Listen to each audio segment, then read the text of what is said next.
If you caught the meditation last week, you already know that we are focusing on anxiety and how to regulate ourselves.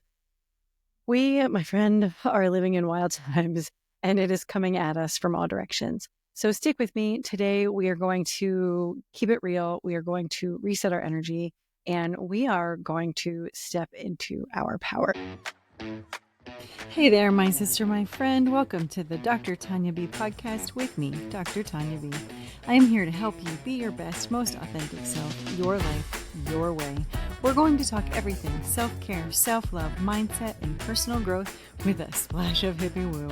I am proud of you for giving yourself this time today, so let's not waste time and let's dig in. Today's topic has been raising its ugly head for weeks. It is ramping up all around us, which is causing us to escalate, to struggle, to feel grounded, and to feel centered. And so I feel like it is my absolute duty to bring this to your attention and to help process it so that we can be okay. You know what I'm talking about? Anxiety. Specifically, what's fueling it for so many women right now? And then how do we self-regulate in a way that actually works? So if you have been feeling on edge or overwhelmed or like your brain is running a 24/7 marathon, which is leaving you utterly exhausted, you are not alone. You, my friend, are not alone. Anxiety is a normal human response, but right now we are looking at this from an entirely different level. So let's talk about why, what is triggering it, and how we get back to center. Sound like a plan? All right, good. So, but before we dig in, over the last couple of weeks, I've been teasing you a little bit with some new developments. You know that I have spent a couple of years trying to decide exactly what does this business look like for me? Exactly what do I do and how do I help people? And more than anything, I think what I have done is just asked the universe the right question and it delivered to me, which I am super excited about. So I have two new offerings and they feel better to me and in more alignment with anything that I have done in the past. And so I'm really excited to share them. The first one is called Unstoppable. This is a membership-based women's group where we come together in community. I host weekly workshops that include trainings and practices and tools and coaching, all so we can come together for support and connection and growth and transformation. This week, we are starting a gratitude challenge, so you do not want to miss it. This, you know what I have to say about gratitude. It is a game changer. It makes everything different for the good. So join us for this gratitude challenge. So that is number one. And then let's see, the second offer is one that I've spent a long time avoiding. I'm talking 20 years avoiding. I have been doing it and trying not to do it because I found it to be so intimidating, which is really funny, but it just keeps circling back around, right? So you know that when it keeps coming back around, it is meant to be. So now I am working one-on-one doing mindset coaching with teenagers, most specifically my middle school and high school teens. And so sometimes it is around sports performance, it is around academics. More often, though, it is about social and relationship issues and just how are they navigating the world around them? What are their struggles and how do we help them do this a little bit more successfully? And so I will tell you, I'm enjoying this way more than I expected to. And so you can find both of those on my website, www.drtanyab.com. And then do not hesitate to reach out if you have questions, if there's something that I might be able to help with. All right, back to anxiety. So this isn't new, right? We've been dealing with this at some level for our entire lives. It just seems like right now we are in collective overload. I have no doubt that the center of this stems from our political landscape. No matter which side you are on, there is so much mud being thrown around that it changes the energy, the whole vibration around us. And so we have to find a way that we can rise above that. There are some common triggers that women have been sharing with me. So here are a couple of them. The first one is the pressure to do it all. You are managing careers, families, relationships, side hustle, self-care, and somehow you are keeping it all together. The weight of this constant expectation can feel absolutely soul crushing. I have been there. I have done that. I still struggle with that. You've heard me talk about it. And so that pressure to do it all can just feel absolutely soul crushing. The second one is uncertainty and decision fatigue. So whether this is about financial stress or career shifts or family changes, just trying to figure out what is next, uncertainty keeps our nervous system on high alert. I don't want to talk about this one, but we're going to. So emotional burnout. Many of us are carrying these loads, these emotional loads that are so much heavier than we even realize or give ourselves credit for. So whether you are caregiving, whether you have unresolved trauma, whether you are just trying to be strong for everyone around us, and this is the reason I want to talk about it. So full disclosure, like I have to be honest, right? So this is the thing that has had me in a little bit of a tailspin lately between all of that political stuff that I was talking about earlier, and then the impact that that has directly on my work. Maybe it is about baby Trey leaving for boot camp and the impact of not only what that means for him, which is good and potentially not so good, but also this other thing that's happening, which is Scott and I navigating this empty nester piece and hitting us way differently and much harder than either of us was expecting. And then you add to that these dark, cold days of winter, and I have spent way more time crying than is my norm. So stick with me and I will share with you what I'm doing to turn it around, because I'm not that girl that just sits back and takes this. It has to be turned around. This is what I teach, right? And so I'm not just going to take it. I have to figure out how to deal with it. And I am doing just that. All right. And so then we're going to move on. The next one is the social media spiral, scrolling through everybody else's perfectly curated lives and what they're willing to show us, and then fueling that comparison, that self-doubt, that feeling that we're somehow falling behind or not as good as. Add to that maybe some guilt that is associated with using different platforms and what that means in the political climate that I was talking about. And you just feel like you can't win, or you don't know where to be. You don't know how to find the things that are going to make you happy. And then the last one that I'm going to share is the lack of rest. True rest. Even when we slow down, our minds do not. The guilt, the racing thoughts, the mental to-do list, it all stops us from feeling completely resetted. Resetted? I don't think that's a word, but we are not resetting in the way that we should be. How many of you are waking up exhausted, right? That is your sign that you are not getting that true rest that you need to be getting. And so maybe we need to talk about sleep hygiene too, because that seems to be a thing that's coming up. Maybe we'll do that next week. Anyways, does any of that sound familiar? So if any of that has sort of rung true for you, I want you to take a deep breath. We're about to shift gears and we're going to talk about how do we self-regulate when anxiety rises up and tries to take the wheel. So anxiety, right, is just a way of saying something does not feel right.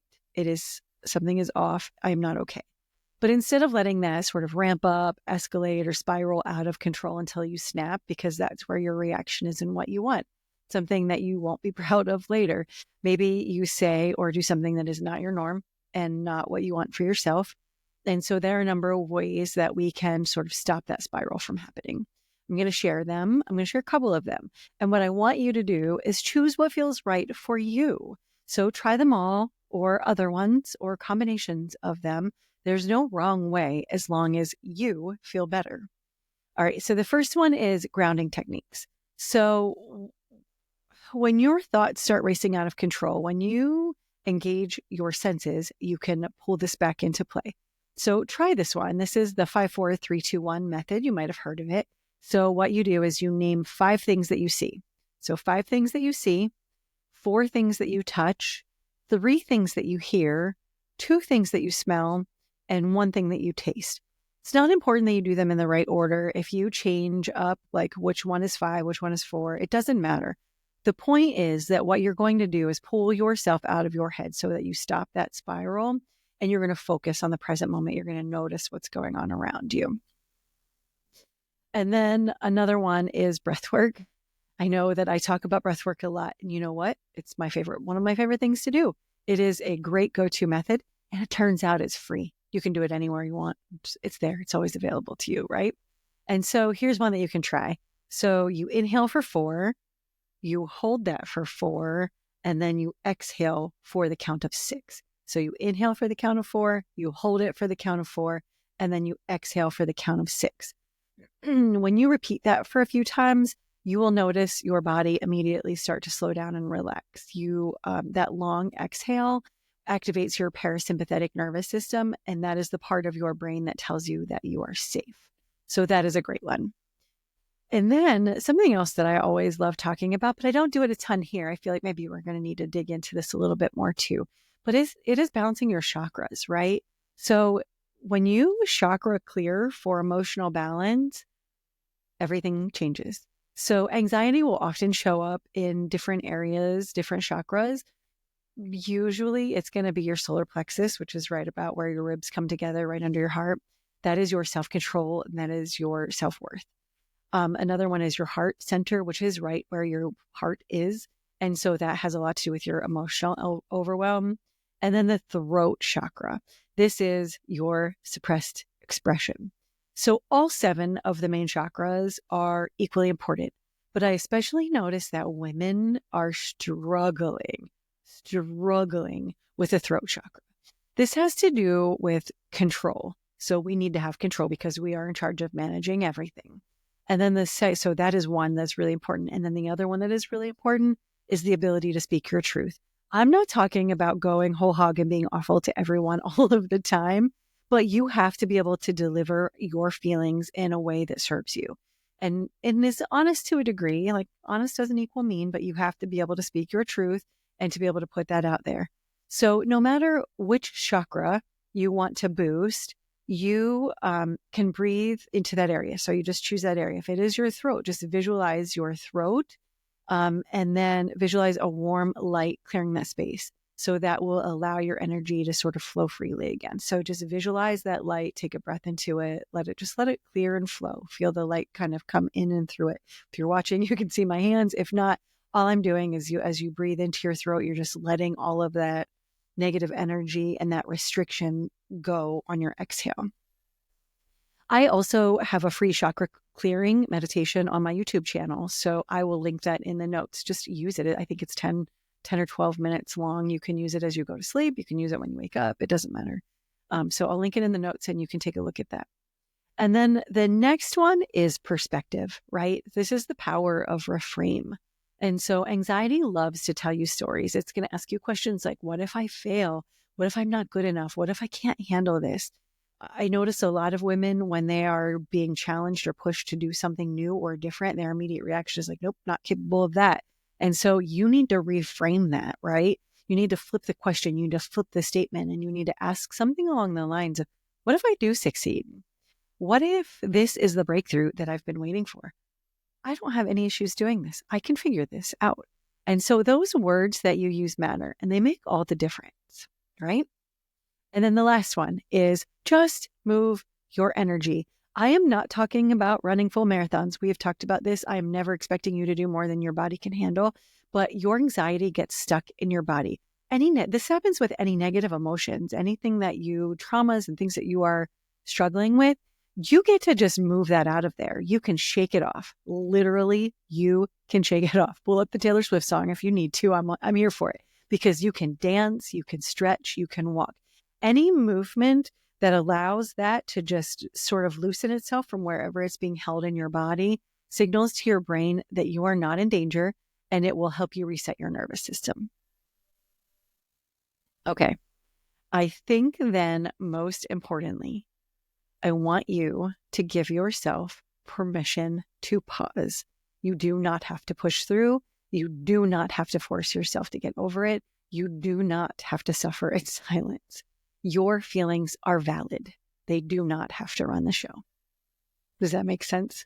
Try any or all of those things in any combination.